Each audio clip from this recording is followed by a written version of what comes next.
Yo estaba sosteniendo un trapo de cocina cuando escuché a mi padre decir que iba a regalar mi condominio. La cocina olía a canela y a carne asada, como si fuera una noche normal, pero en el comedor la voz de él se levantó para que todos lo escucharan. Dijo que el condominio sería un regalo de Navidad para la familia de mi hermana, una casa de verdad para los niños, ya todo arreglado después de Año Nuevo. Nadie me había preguntado nada. Ni una sola vez. Ese lugar lo compré yo, lo pagué yo, es mío. Y aún así me quedé ahí parada, con el trapo en la mano, aplaudiendo. Sonreí. Como si lo que acababa de escuchar fuera normal. Como si no me estuvieran quitando algo que construí con mis propias manos. Y en ese momento decidí hacer algo que ninguno de ellos esperaba. Toda mi vida había sido la responsable. Cada Navidad iba a casa de mis papás con un pay en el asiento del copiloto y un cheque en el bolsillo del abrigo. El pay era para la mesa. El cheque era para las deudas médicas de mi papá, las que nunca terminaba de pagar y casi nunca mencionaba. Durante años yo fui la que resolvía todo. Cuando se descomponía el boiler, me hablaban. Cuando había problemas con impuestos, me hablaban. Cuando mi hermana se quedaba sin dinero, también me tocaba a mí arreglarlo. Nunca dije que no, ni siquiera cuando ya se sentía más como una obligación que como ayuda. Mis papás vivían en la misma casa donde crecí, en una calle tranquila donde todos se conocen. Esa noche el estacionamiento estaba lleno, la camioneta de mi hermana, el carro de mi tía y un camión de mudanza blanco del otro lado de la calle que casi ignoro. Pensé que era raro ver un camión así en diciembre, pero me dije que estaba cansada y que seguramente no era nada. Subí los escalones del porche, los mismos donde mi abuelo me enseñó a amarrarme los zapatos. No tenía idea de que esa noche ese lugar iba a sentirse como algo que tenía que defender. Toqué 2 veces por costumbre, aunque era la casa de mi infancia. Mi mamá abrió, me dio un beso en la mejilla y me dijo que mi papá tenía noticias. Se le veía contenta, como si fuera algo bueno. Yo debía haber preguntado más. La cena empezó ruidosa, de esas cenas bonitas donde todos hablan al mismo tiempo. Éramos 11 alrededor de una mesa hecha para 8, codos chocando, la salsa pasando de mano en mano 2 veces. Pero yo todavía no sabía que esa noche no era una cena normal, y que todo estaba a punto de cambiar. Mi papá estaba sentado en la cabecera de la mesa con esa cara que ponía cuando sentía que tenía una jugada guardada. A mitad del jamón, golpeó su vaso con el tenedor y dijo que tenía un anuncio especial, pero que lo diría hasta que todos terminaran de comer. Mi hermana Shelby volteó a ver a su esposo, Trent, del otro lado de la mesa. Él solo sonrió con la boca llena, como si ya supiera algo. Los niños empezaron a preguntar si la sorpresa era un perro. Yo me reí también y pensé en voz baja que tal vez era algo bueno, un bebé nuevo, quizá, o un nuevo trabajo para Trent, que desde que su negocio de construcción se había caído en otoño andaba sin trabajo. Yo quería que fuera algo bueno. Siempre quería que todo le saliera bien a ellos. Entonces Trent se inclinó hacia mí, como si nada, y me hizo una pregunta que me dejó una sensación rara en el estómago. Me preguntó si mi condominio se podía rentar, hipotéticamente, si alguien quisiera. Le dije que era mío al 100%, que podía hacer lo que quisiera con él, y cambié el tema rápido. Él solo asintió, como si eso ya le hubiera servido de respuesta. Shelby sonrió viendo su plato. Mi mamá se levantó a preparar café con una energía que no le había visto en mucho tiempo. Yo me repetí que en las familias es normal ser metiche, que no era nada. Que el camión que estaba estacionado afuera seguramente era de algún vecino. Y seguí con lo mío, recogiendo platos porque ese era mi papel. Llevé una pila de platos a la cocina. Y ahí fue donde la noche se quebró. Porque la cocina y el comedor solo estaban separados por una pared delgada, y la voz de mi mamá se escuchaba clarito del otro lado. Antes de decir lo que escuché, necesitas entender qué era ese condominio para mí. Yo lo compré a los 28 años, después de casi 10 años de trabajo constante para lograrlo. Mientras estudiaba, tenía 2 trabajos. De día hacía nómina en una empresa de transporte, y los fines de semana atendía mesas en un restaurante. Comía barato, noodles casi siempre, y manejaba un coche con la ventana que no subía bien. Mi abuelo Walt fue el único que me ayudó al principio. Él firmó conmigo el primer contrato de renta cuando nadie más me quería rentar nada por no tener historial de crédito. Ese día, en un diner, mientras tomaba café, me dio el único consejo de dinero que me marcó para siempre: ten algo a tu nombre. Algo que nadie pueda decidir por ti. Yo me aferré a eso como si fuera ley. Cada aumento lo guardaba, cada bono iba directo a una cuenta que no tocaba. Hasta que un día junté el enganche y compré un condominio de 2 recámaras, con luz en la mañana y un pequeño balcón. Firmé sola. Sin esposo, sin cofirmante. Solo mi nombre. Pinté las paredes yo misma. Aprendí a arreglar el triturador de basura viendo videos. Ese lugar no era solo un espacio para vivir. Era la prueba. La prueba de que la chica callada que siempre resolvía la vida de todos los demás también podía sostener la suya propia. Mi familia fue a la fiesta de inauguración de mi casa. Les encantó el lugar, comieron mi comida, lo recorrieron como si fuera algo bonito, y con el tiempo, creo que lo fueron acomodando en su cabeza como si también les perteneciera. Como si fuera un bien familiar. Como si mi nombre en el contrato fuera solo un detalle. Yo no me di cuenta de eso en ese momento. No hasta la cocina. No hasta que escuché la voz de mi mamá atravesar la pared, tranquila, como si ya todo estuviera decidido. Yo estaba en el fregadero, lavando platos sucios, sin moverme.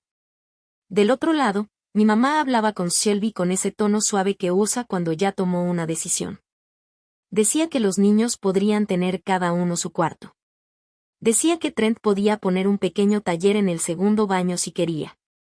Decía que se mudarían después de Año Nuevo para que los niños empezaran en una mejor zona escolar. Por unos segundos, mi mente no quiso entender lo que estaba escuchando. Estaban hablando de mi condominio. De mi luz de la mañana. De mi balcón. De lo que me costó años construir. De lo que mi abuelo me ayudó a empezar.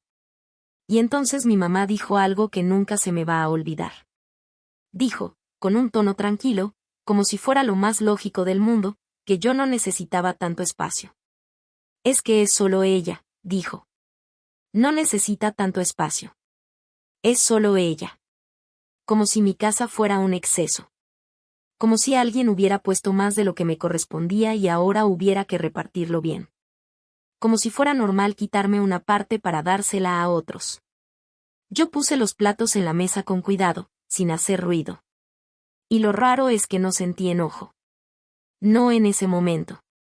Sentí algo frío, muy claro, como cuando el aire se queda completamente quieto antes de una tormenta fuerte. Ahí entendí que no era una idea que me iban a consultar. Era algo que ya habían decidido. Solo estaban esperando que yo lo aceptara, porque en su cabeza yo siempre decía que sí. Me sequé las manos y regresé al comedor. Mi papá ya se había levantado. Golpeó su vaso con el tenedor hasta que todos se callaron. Se veía, contento. Demasiado contento. Dijo que la familia había pasado momentos difíciles, que Trent necesitaba estabilidad, que los niños necesitaban un hogar de verdad, con patio, con futuro. Y luego lo soltó. Dijo que él y mi mamá habían decidido darle el condominio a la familia de Shelby. Lo dijo como si fuera un regalo generoso, como si estuviera haciendo algo noble, casi como un favor al destino. Toda la mesa volteó a verme. Porque claro, ese condominio era mío. Y hubo un segundo, uno solo, en el que todos dejaron de respirar esperando a ver qué iba a hacer yo. Mi hermana ya estaba llorando de felicidad. Los niños aplaudían y gritaban como si les hubieran dado un regalo de verdad.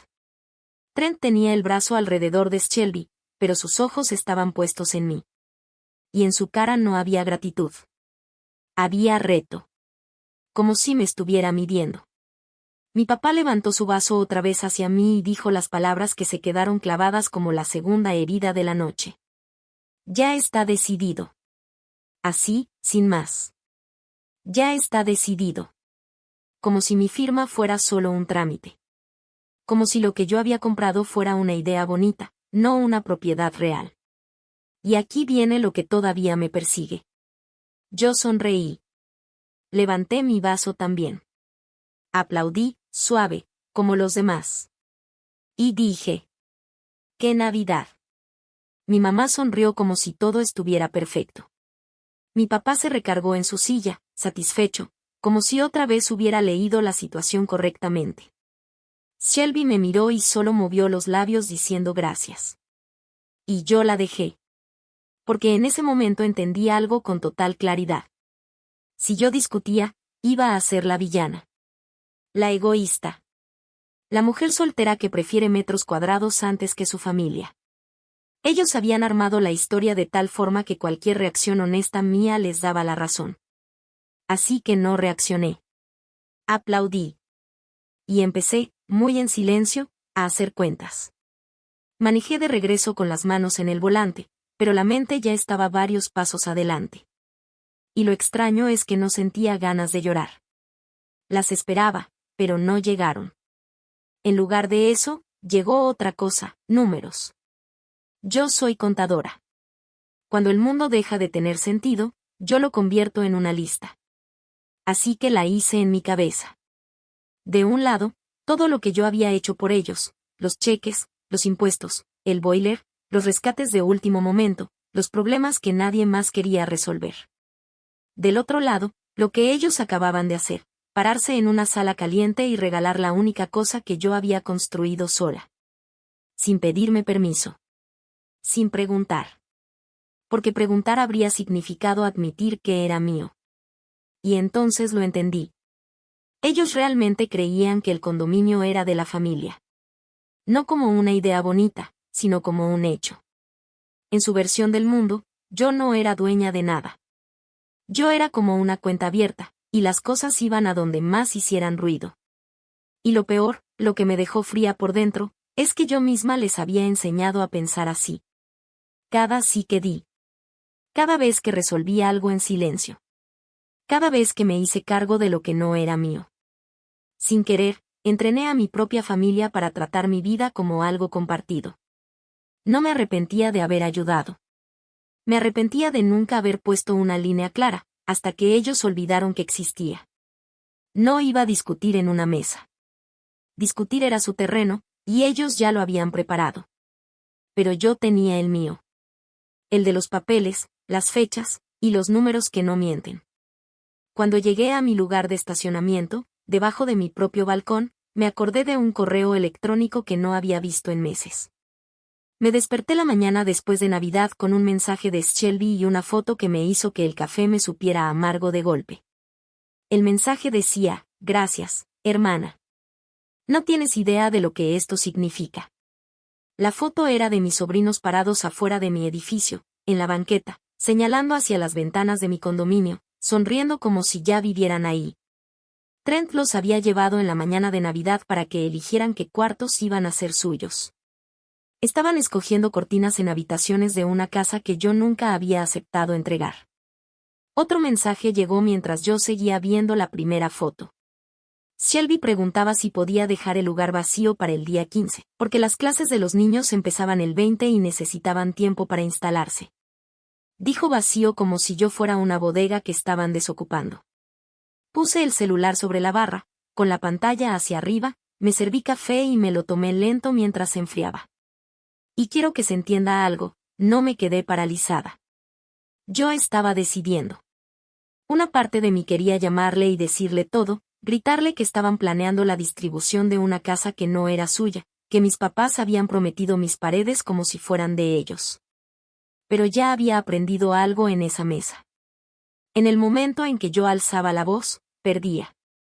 Ellos se iban a juntar alrededor de la historia de la hermana sensible, el cuñado sin trabajo, los niños ilusionados con sus cuartos. Y yo iba a terminar siendo la tía cruel que quita casas a niños. Así que respondí algo corto, luego hablamos. Después abrí mi laptop y busqué un correo de un hombre llamado Daniel Pruitt. Antes de hacer cualquier otra cosa, me di una última oportunidad de ser razonable. Me lo debía a mí, aunque a ellos ya no les debiera nada. El 27 manejé de vuelta a la casa de mis papás y me senté en la misma mesa de la cocina donde todo había empezado. Y ahí lo dije claro. Les dije que el condominio era mío. Que el único nombre en la escritura era el mío. Que lo había pagado yo, cada peso, sin ayuda de nadie. y que nunca nadie me había preguntado si yo quería entregarlo. Hablé tranquila. Sin pelear. No estaba ahí para discutir. Estaba ahí para darles la oportunidad de entender. Pero la cara de mi papá se endureció. Dijo que yo estaba haciendo todo por dinero, cuando lo importante era la familia. Mi mamá me tomó la mano sobre la mesa y me pidió que no fuera egoísta. Dijo que Shelby lo necesitaba más. Que los niños lo necesitaban. Que yo era joven, estaba sola, y que algún día podía comprar otro. Lo dijo con una calma tan natural. Y eso fue lo que terminó de romper algo dentro de mí. No era crueldad. Era algo peor. De verdad no podía ver por qué una casa con mi nombre no podía simplemente pasar a quien la familia decidiera que la necesitaba más. Para ella, mi límite era lo egoísta. No lo que ellos estaban haciendo con mi vida. Yo los miré a los dos y entendí algo muy claro: la puerta no se iba a abrir nunca. No era un malentendido que se pudiera arreglar con explicaciones o hechos. Ellos tenían toda una forma de ver el mundo, y en esa versión, yo estaba ahí para absorber los problemas de la familia en silencio. Así que dejé de explicar. Si alguna vez has estado frente a gente que te quiere, pero te das cuenta de que no te escucha de verdad, conoces esa soledad rara de la mesa. Esa sensación de estar hablando en otro idioma dentro de tu propia familia. Me quedé con eso. Les dije que lo iba a pensar, y me fui a mi casa a hacer una llamada. Esa tarde, Trent llegó a mi condominio sin avisar. Abrí la puerta y ahí estaba, con su chamarra de trabajo, una cinta métrica en la mano, y una camioneta de mudanza encendida afuera, en la calle. La misma camioneta blanca que yo había visto en Navidad. Ya la había rentado para el 1 de enero. Me preguntó si podía medir el segundo cuarto para las literas de los niños, como si el lugar ya fuera suyo. No lo dejé entrar. Me dijo, primero en tono tranquilo, que mi papá ya había prometido todo, que ya estaba arreglado, y que yo no debía complicar las cosas. Cuando le respondí que ese lugar no era suyo para medirlo, el tono se le cayó en segundos. Me dijo que su negocio se había venido abajo, que los cobradores le hablaban incluso en la cena, que ese condominio era lo único entre sus hijos y una vida peor en el departamento donde estaban ahora. Y sí, me dio lástima. De verdad. Y eso lo hizo todo más difícil. Pero luego dijo que la familia ya lo había decidido, que ya habían votado, y que yo tenía que alinearme. ¿Alinearme? ¿Con mi propia casa? Por un segundo casi le suelto todo lo que ya tenía planeado desde hacía horas. Las palabras ya estaban en la punta de la lengua. Quería borrarle esa seguridad de la cara. Pero me las tragué. Porque una victoria ruidosa dura poco, y yo ya no quería eso. Quería algo que se quedara.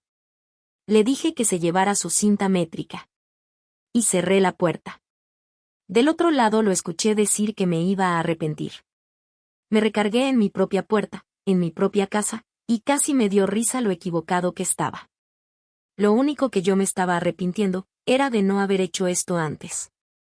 Esa noche me senté en el piso de mi sala, con la espalda en el sillón, y abrí la laptop. Busqué un correo que casi ya no recordaba. Daniel Pruitt. Era un inversionista local que había tocado puertas en mi edificio meses atrás para comprar departamentos y rentarlos. La mayoría lo ignoró. A mí me había mandado un correo muy formal, con una oferta en efectivo por mi condominio, sin condiciones, sin rodeos. Yo le respondí que no, educadamente, porque me gustaba mi lugar y no tenía ninguna intención de vender. Encontré ese correo a la mitad de una carpeta. La oferta de Daniel todavía estaba ahí, en blanco y negro, con un número real. Un poco por debajo de lo que probablemente valdría el condominio en el mercado abierto, pero era una oferta seria, lista para hacerse rápido. Abajo había una nota corta diciendo que la oferta seguía en pie si yo cambiaba de opinión, junto con su número. Me quedé viendo la pantalla un buen rato. Vender mi condominio me iba a doler. No voy a fingir que no. Ese era el lugar que yo había pintado con mis propias manos, el lugar que me demostró que podía sostenerme sola. Pero esa noche ya había entendido algo muy claro: para mi familia, mi casa no era mi logro. Era como un recurso compartido. Algo que podían mover, prometer o repartir sin siquiera preguntarme. Mientras yo lo conservara, iba a seguir siendo eso en su cabeza, algo disponible. Y entonces lo entendí. La única forma de que fuera realmente mío, de una vez por todas, era que dejara de existir como la casa que se puede regalar. Tenía que salir del juego por completo. Porque no puedes regalar algo que ya no está. Copié el número de Daniel en mi celular. No llamé todavía. Antes necesitaba confirmar algo más, un detalle legal que podía cambiar todo. A la mañana siguiente llamé a una abogada de bienes raíces con la que ya había trabajado antes en temas de impuestos. Se llamaba Priya, muy directa, sin rodeos, de esas personas que no adornan nada, y que además te cobran incluso cuando te están ayudando. Le hice una sola pregunta. Si el condominio está a mi nombre y ya está pagado, ¿alguien puede impedir que lo venda? Se rió, como si la respuesta fuera obvia. Es tu propiedad. Lo puedes vender a quien quieras. Nadie más decide, nadie más firma. Luego le pregunté qué tan rápido podía cerrarse una venta en efectivo si el título estaba limpio y no había hipoteca. Me dijo que con un comprador decidido y una buena compañía de títulos, podía cerrarse en menos de una semana. Incluso antes de que terminara el mes y todo avanzaba rápido. Le agradecí y colgué. Me quedé sentada en silencio. Y entonces encajó la segunda pieza. La que llevaba 2 semanas guardando sin decirle a nadie. Mi empresa me había ofrecido un traslado. Un puesto más alto en la oficina de Charlotte. Mejor sueldo, nuevo inicio, otra ciudad donde nadie me conocía. Yo estaba dudando por mi familia. Por los cheques, por los rescates, por esa idea de que yo era la que mantenía todo en pie. Estaba a punto de rechazarlo. Pero esa mañana, sentada en el piso con las palabras de Priya en la cabeza y el mensaje de mi hermana todavía en el celular, la duda desapareció. No había nada que sostener, que no me estuviera deteniendo a mí. Podía vender el condominio, tomar el trabajo y empezar de cero en un lugar donde nadie había decidido nunca lo que yo necesitaba. Solo tenía que moverme más rápido que mi propia familia. Y la verdad es que por un momento, casi no lo hago. Y quiero ser honesta con eso. Porque si suena como si yo hubiera estado segura todo el tiempo, no sería verdad. Y tampoco deberías creerlo. Esa noche me senté en el piso de mi cuarto con una caja de cartón que ya había mudado 4 veces sin abrir nunca. Ahí estaba todo lo que me quedaba de mis 20, un listón de graduación, una foto de mi abuelo Walt entrecerrando los ojos por el sol, un reloj roto, y el contrato de renta doblado donde él había firmado por mí. Y sostuve esas cosas, y dudé de mí misma. Porque seguía siendo mi familia. Mi mamá me había trenzado el cabello de niña. Mi papá me había enseñado a manejar en un estacionamiento vacío. Shelby y yo habíamos compartido litera y susurrado en la oscuridad después de apagar la luz. Vender mi casa y desaparecer se sentía enorme. Se sentía pesado. Se sentía, cruel, como algo que no se puede deshacer. Me pregunté si estaba exagerando. Si estaba castigando a los hijos por lo que hicieron los padres.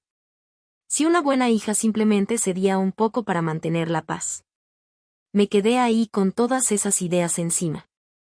Y luego seguí hurgando en la caja, debajo del contrato, hasta el fondo donde guardaba la carpeta más importante que tenía. La única que no había abierto desde el día que compré mi casa. Cuando la saqué, la duda no desapareció, pero por primera vez tuvo algo sólido contra lo que chocar.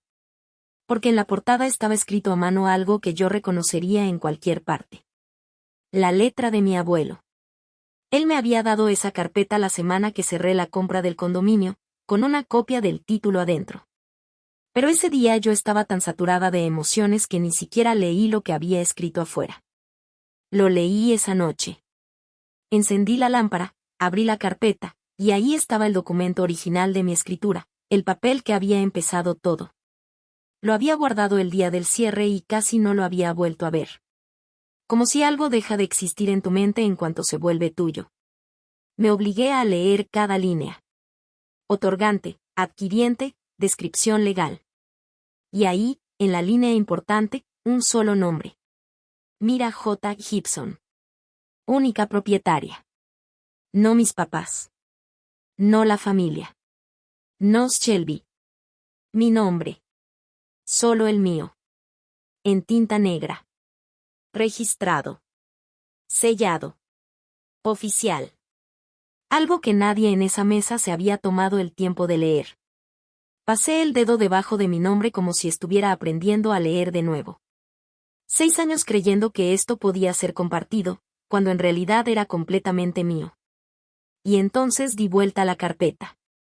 En la portada, con la letra firme y cuadrada de mi abuelo, estaba lo que él escribió el día que me vio convertirme en dueña de una casa. Es tuyo. Siempre. Solo eso. Tuyo. Siempre. De algún modo, él lo sabía. El hombre que perdió la casa de su propio padre por decisiones de otros. Sabía que un día alguien iba a intentar convencerme de que lo mío no era mío. Y me dejó una respuesta lista, aunque él ya no iba a estar para verla. Había muerto 3 años antes. Me senté en el piso. Y no lloré fuerte. Lloré en silencio. Fue de esa forma en la que algo finalmente encaja en tu cabeza. Como cuando todo lo que te confundía de repente se ordena y ya no hay forma de volver a fingir que no entiendes. Porque la nota de mi abuelo había cerrado el único debate que mis papás creían que ya habían ganado. El condominio era mío. Para quedármelo, para venderlo, o para destruirlo si algún día quisiera. Nunca había sido algo que ellos pudieran decidir. Nunca fue parte de su acuerdo familiar. Guardé la escritura otra vez en la carpeta, y la dejé en la mesa de noche, donde pudiera verla. Y tomé el teléfono. Era momento de llamar a Daniel Pruitt. Contestó en el segundo timbre, como si no fuera 27 de diciembre y como si el mundo no estuviera todavía en modo vacaciones. Le dije quién era, el número del departamento, y que si su oferta seguía en pie, yo estaba lista para avanzar. Hubo una pausa, y luego escuché su voz cambiar, como si sonriera. Me dijo que la oferta seguía, y que incluso el mercado había subido un poco, así que podía mejorarla ligeramente. Me preguntó por qué el cambio tan repentino. Le dije la verdad, más o menos. Que mis circunstancias habían cambiado. Y que necesitaba algo rápido, sin complicaciones. Le gustó la palabra sin complicaciones. A los inversionistas siempre les gusta eso. Dijo que si el título estaba limpio y yo estaba firme, podía abrir escrow al día siguiente y cerrar el 30. En efectivo. Sin bancos. Sin esperas. Le dije que el 30 estaba bien. Lo dije como si estuviera agendando una cita cualquiera. Pero por dentro, algo se rompió y al mismo tiempo se acomodó. Si esto te está resonando, si alguna vez has tenido que elegir entre mantener la paz o mantenerte a ti mismo, quédate con esa sensación un momento más, porque lo que pasó en Año Nuevo es la razón por la que estoy contando esto. Daniel y yo acordamos el número. Antes de colgar, me mandó la información de su abogado.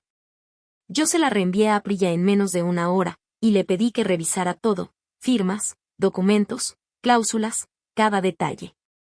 No quería ni una sola grieta donde alguien pudiera meterse después. Ella respondió solo, yo me encargo. Y así empezó todo a moverse, en silencio, de forma legal, inevitable. A 3 días de una cena de Año Nuevo donde mi papá pensaba entregarle una llave a mi hermana de una casa que ya no iba a existir para ellos. Los siguientes 2 días fueron los más raros de mi vida. Porque por fuera, no pasaba nada. Pero por dentro, estaba pasando todo. Fui al trabajo. Respondí correos. Dejé que el celular se llenara de mensajes de mi familia sin contestar con enojo ni gasolina. Mientras tanto, el proceso seguía. Se abrió el escrow. La compañía de títulos revisó todo y confirmó lo que yo ya sabía. Título limpio, sin deudas, sin copropietarios, sin sorpresas. Un solo nombre. El mío. El abogado de Daniel mandó el contrato de compra y lo leí completo 2 veces, porque soy de esas personas que no firman nada sin leerlo todo. Y ese hábito fue lo que me protegió. Firmé los documentos. Programé el cierre para la mañana del 30. Lo más difícil no fue el papeleo. Fue el silencio. Mi familia pensaba que yo estaba molesta, pero que eventualmente iba a ceder. Shelby me escribió preguntando si ya había pensado en una fecha para mudanza. Mi mamá dejó un mensaje de voz diciendo que sabía que yo iba a hacer lo correcto, que siempre había sido la sensata de la familia. Cada mensaje que me llegaba daba por hecho que yo iba a ceder tarde o temprano, y yo los dejé creer eso. No les mentí, simplemente dejé de explicarle mi vida a personas que nunca me habían hecho una sola pregunta de verdad. Hay un tipo de fuerza en ese silencio que antes yo no sabía usar. Toda la vida yo había explicado de más, resuelto de más, pedido perdón de más. Esta vez, simplemente me quedé quieta. Respondía con un pulgar arriba o frases cortas, y dejaba que todo siguiera su curso. Si eres la persona de la familia que siempre arregla todo para que no haya conflicto, sabes lo raro que se siente dejar de hacerlo. Era como aguantar la respiración bajo el agua, pero ya estaba casi en la superficie. Solo faltaban 2 días. La presión fue subiendo conforme se acercaba el día 30, como siempre pasa justo antes de que la gente se rompa. Shelby me llamó 4 veces el día 29. Cuando por fin contesté, tenía a los niños de fondo, y su voz sonaba dulce, pero tensa al mismo tiempo. Quería saber cuándo le iba a dar la llave. Decía que los niños estaban muy emocionados, que si de verdad quería romperles el corazón. Ahí estaba la jugada. Los niños puestos como escudo.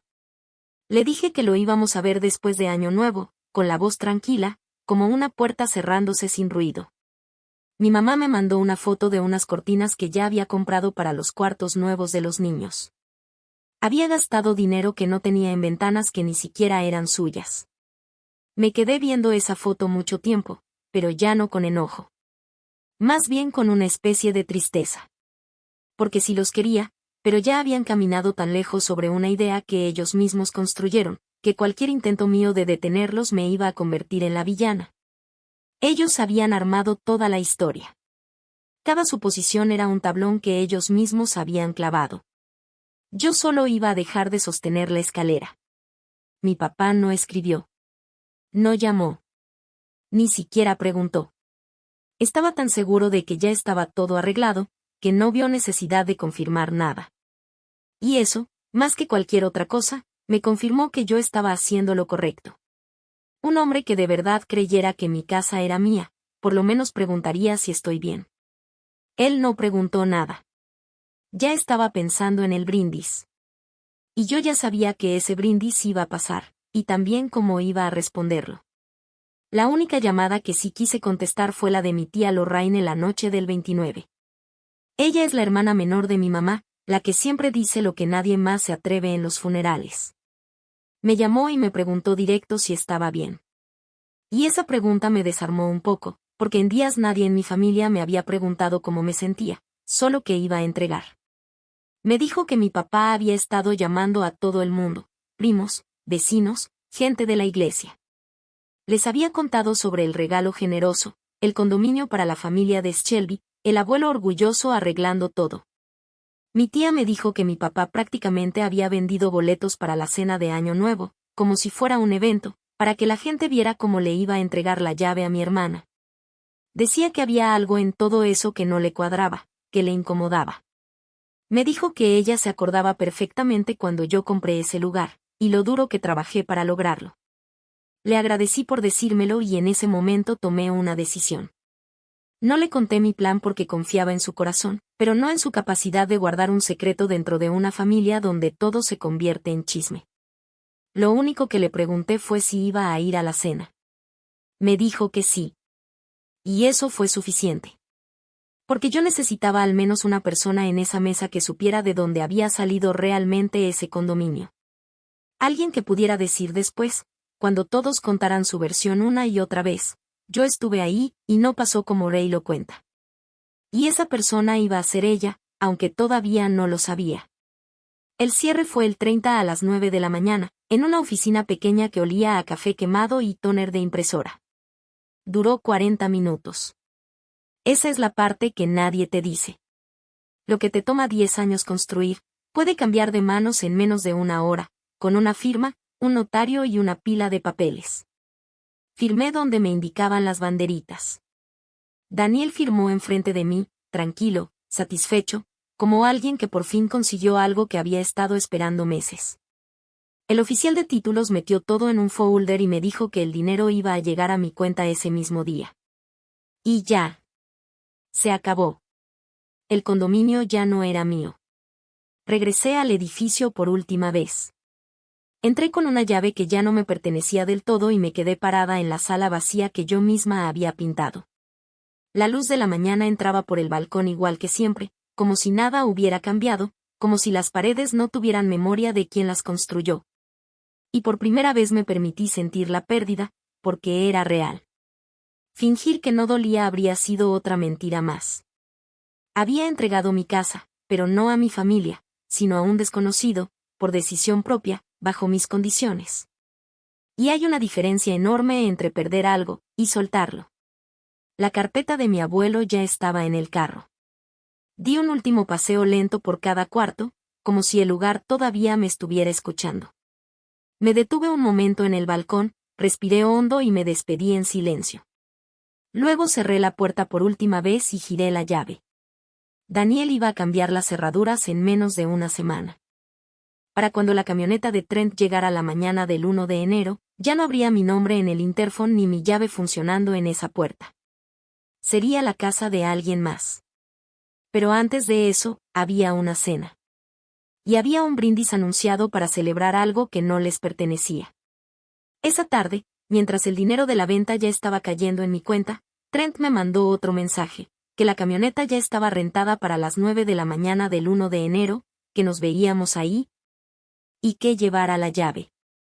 No preguntó. Ordenó. Leí el mensaje parada en mi departamento medio vacío, con cajas por todos lados y el correo de la empresa de Charlotte ya enviado esa misma mañana aceptando el nuevo puesto. No respondí. No había nada que decirle a un hombre que estaba planeando mudarse a una casa que ya no existía para él desde el día anterior. Pude haberlo dejado ahí. Pude no ir a la cena de Año Nuevo y dejar que el 1 de enero se toparan con una puerta cerrada y un nombre desconocido. Hubiera sido más limpio. Pero yo no soy de desaparecer en silencio del todo. No así. Ellos habían hecho su jugada en una mesa llena de gente para presionarme. Entonces entendí que la verdad también merecía público. No por venganza únicamente, aunque no voy a mentir, también había algo de eso. Pero sobre todo, porque estaba cansada de ser la que se queda callada mientras otros cuentan la historia como quieren. Quería estar en el mismo lugar donde mi papá iba a brindar por algo que no era suyo, y decir una sola cosa verdadera en voz alta. Y después de eso, irme. Irme de verdad. Así que decidí ir a la cena de Año Nuevo. Sin llave. Con una carpeta. Me vestí como quien se pone una armadura. Y manejé una última vez hacia la casa de mis papás. La cena de Año Nuevo estaba todavía más llena que la de Navidad. Mi papá había invitado a medio mundo y a algunos vecinos, tal como me había dicho mi tía Lorraine. Había serpentinas en la sala, y una botella de champaña que mis papás solo sacaban en ocasiones importantes. Shelby y Trent estaban sentados casi en la cabecera como si fueran los invitados principales, y los niños estaban acelerados con refresco y la promesa de sus nuevos cuartos.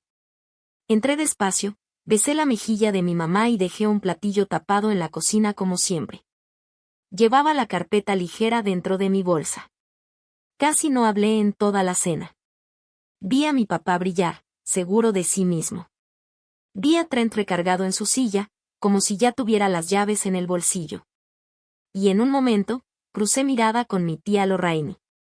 Solo me hizo un pequeño gesto, preocupado, y yo le respondí igual. Cuando ya habían retirado los platos, mi papá se levantó, golpeó su vaso con el tenedor y la sala se quedó en silencio de inmediato. Como si todos estuvieran esperando exactamente ese momento que él llevaba días anunciando. Habló de familia. De tiempos difíciles. De la importancia de mantenerse unidos. Y luego levantó una llave de bronce con un listón, algo claramente preparado para la ocasión, como si fuera un símbolo importante. Anunció que, a partir del año nuevo, la familia de Shelby tendría una casa de verdad, el condominio. Un regalo suyo para sus nietos. Me miró cuando dijo regalo, como retándome a reaccionar. Y luego lo repitió, con la misma seguridad de siempre. Ya está decidido. Los niños ya tienen casa. La sala explotó en aplausos. Empezaron a servir champagne. Shelby volvió a llorar, de esa forma fácil, bonita, como si todo fuera felicidad pura. Trent tomó la llave de la mano de mi papá como si de verdad significara algo. Y todos voltearon a verme, esperando la misma reacción de siempre, la tía amable, la que sonríe, la que aprueba todo. Mi mamá me miraba con ojos brillosos, esperanzada. Yo dejé la servilleta en la mesa. Y me levanté. Pero esta vez no hice lo que esperaban. No alcé la voz. No hice drama. Solo me levanté. Y esperé. Esperé a que los aplausos se murieran solos. A que el ambiente cambiara de celebración a duda. Y cuando por fin todo quedó en silencio, hablé con la misma calma con la que antes daba malas noticias en el trabajo. Dije: antes de que todos se emocionen más de la cuenta, hay algo que necesitan saber. Saqué la carpeta y puse 2 hojas sobre la mesa, junto al champagne.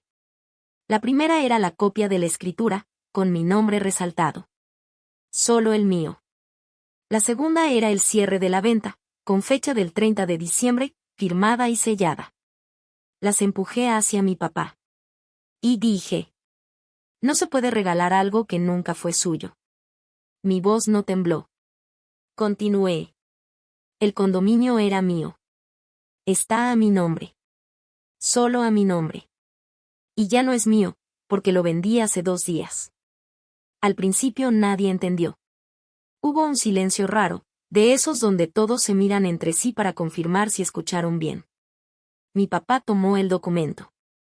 Vi cómo bajaba la mirada, línea por línea, hasta llegar a la palabra final. Vendido. Su cara cambió lento, como hielo rompiéndose. Shelby dejó de llorar. Trent puso la llave de bronce sobre la mesa con un clic pequeño, pero en ese momento sonó como si hubiera roto algo. Mi mamá se llevó la mano a la boca. Y yo me quedé ahí, tranquila, viendo como por primera vez en años, el papel decía lo que yo nunca pude hacerles entender.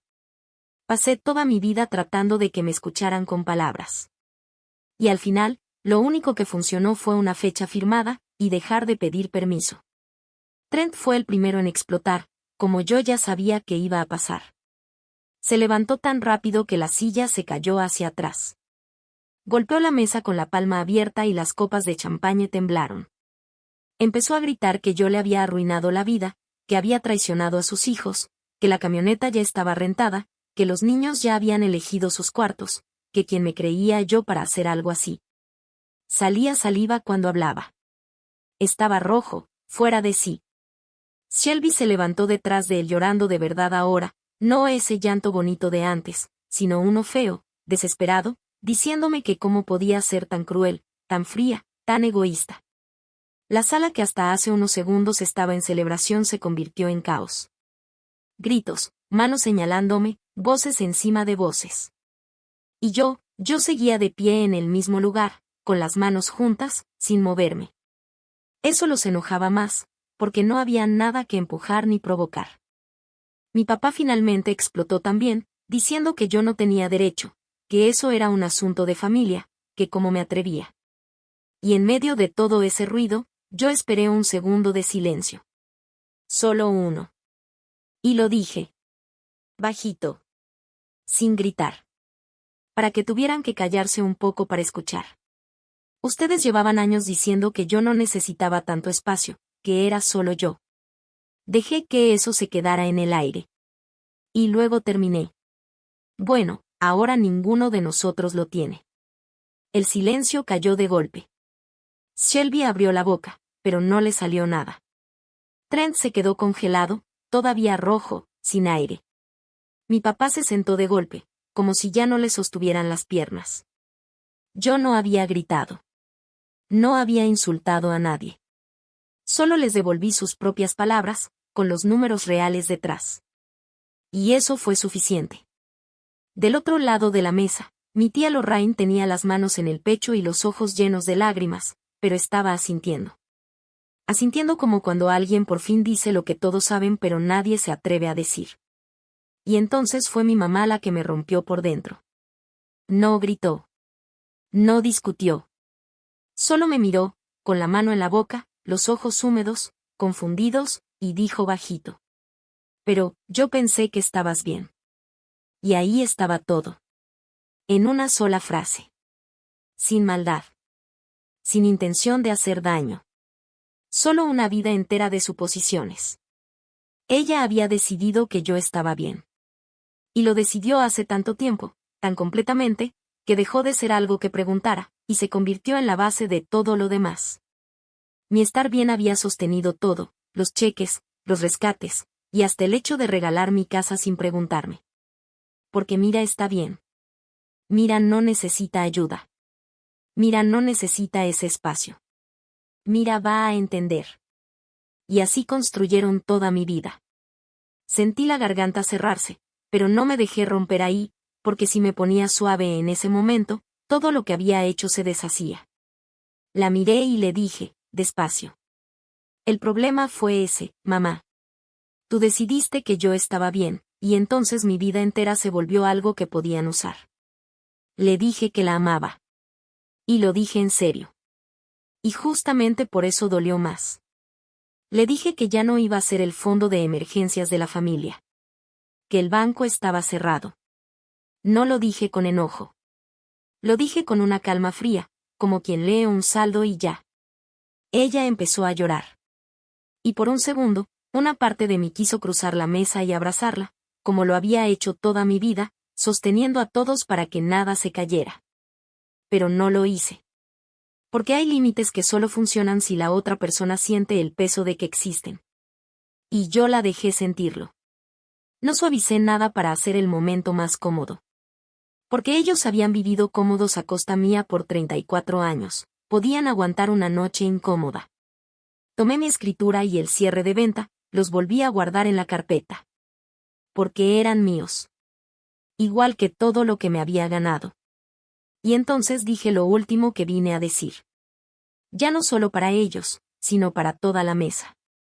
Para los primos, los vecinos, y la gente que mi papá había invitado para ver cómo regalaba algo que nunca fue suyo. Les dije que el dinero de la venta era mío. Que mi vida era mía.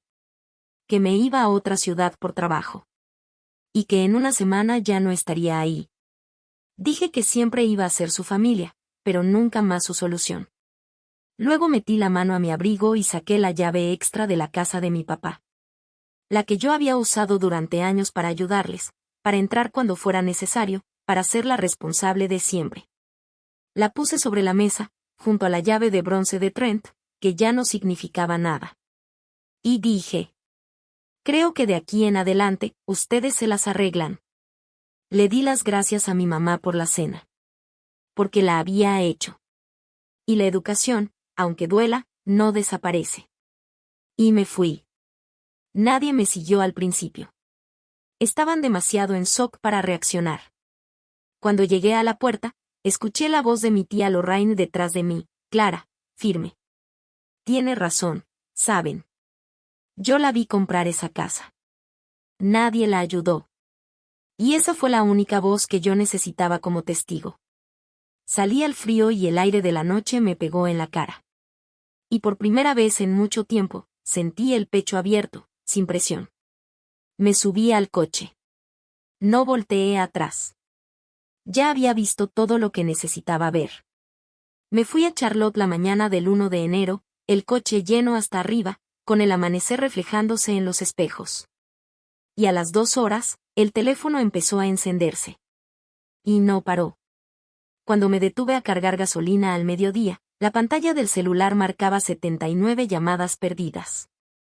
Me quedé sentada en el estacionamiento de la gasolinera y las revisé una sola vez, solo una, antes de apagar el sonido por completo. Trent había llamado 11 veces. Sus mensajes de voz iban de amenazas a súplicas, y luego otra vez a amenazas, como si así pudiera cambiar lo que ya había pasado. Shelby llamó y mandó mensajes largos, llorando, diciendo que yo le había roto el corazón a sus hijos, sin mencionar ni una sola vez que ella había planeado tomar mi casa sin preguntarme. Mi papá llamó 4 veces y no dejó mensaje. Porque mi papá no se disculpa. Él espera que el mundo regrese a su lugar, y esta vez no iba a pasar. Mi mamá fue la que más llamó. Sus mensajes de voz fueron los únicos que escuché 2 veces. En el último ya no estaba enojada. Solo decía, por favor, llámame, hija, por favor. Y ahí, en ese estacionamiento frío, me dejé sentir cuánto la amaba, y aún así no le regresé la llamada. No todavía. Tal vez no por mucho tiempo. El único mensaje que respondí fue el de mi tía Lorraine. Decía, hiciste lo correcto, y estoy orgullosa de ti. Y no dejes que te digan lo contrario. Le respondí, gracias. Y seguí manejando. Si lo pongo en términos simples, lo que vino después fue esto. La familia de Shelby no se quedó con ninguna casa, porque ya no había casa que entregar. Trent regresó la camioneta de mudanza y pagó una penalización con dinero que no tenía. Mis papás tuvieron que explicar a primos, vecinos y gente de la iglesia a la que le habían presumido el gran regalo, que todo se había caído, porque nunca les perteneció para ofrecerlo. Y por primera vez en años, cuando algo se rompía en esa familia, el teléfono que sonaba no era el mío. Y la verdad es que no sentí triunfo. Sentí silencio. Sentí como alguien que por fin dejó de sacar agua de un barco que ni siquiera era suyo, y de pronto se dio cuenta de que estaba en tierra firme. Y la única lección que me quedó de todo esto es esta. Te la dejo como mi abuelo me enseñaba las cosas, directo y una sola vez. Amar a tu familia no significa dejar que usen tu vida como si fuera cambio suelto en una caja común. Tú también tienes derecho a algo que nadie más vote. Empezando por ti. Ahí lo dejo. El trapo en la cocina, el brindis con mi casa, la llave de bronce, y 79 llamadas que nunca regresé. Si alguna vez fuiste la persona responsable de tu familia, la que todos buscan pero nadie pregunta cómo está, tal vez esto sea una señal para revisar quién realmente tiene el control de tu vida. Cuéntame en los comentarios donde pusiste tu límite. Y si esto te llegó, suscríbete y quédate con nosotros.